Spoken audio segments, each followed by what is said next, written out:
70 years ago today, U.S. Marines landed on the Pacific island of Iwo Jima. The battle ended with the iconic flag raising that has come to symbolize that Marine Corps victory. 2 Houston Marines were there, and they're among those celebrating this anniversary. They sat down with me to talk about the fight of their lives. The 36-day battle for Iwo Jima was costly for both sides. 22,000 Japanese soldiers were dug in, camouflaged in bunkers, hiding in a network of tunnels. Captain Bill Hodge and his Marines from Alpha Company rooted them out one by one. Hodge earned a Bronze Star for leading his men into fire. We would kick off every day at 8 o'clock,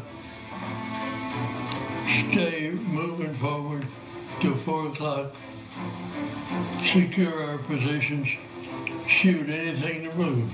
The victory came at a high price. More than 6,000 Marines were killed in action, and more than 20,000 of them, including Houston Marine Paul Merriman, were wounded. We're going to go and get them. And we all jumped up and ran towards them, shooting, and they mowed us down. And so I ducked behind a rock, about the size of a desk, and another man jumped in there with me. And now we're pinned down, and our guys went back. And the Japanese are right there, and we're right here. And they started to throw grenades. Merriman fell from a grenade like this one. He still has the grenade fragment that Navy doctors removed from his body, framed alongside his Purple Heart. The fighting raged on until the Marines, as Marines will do, took the hill.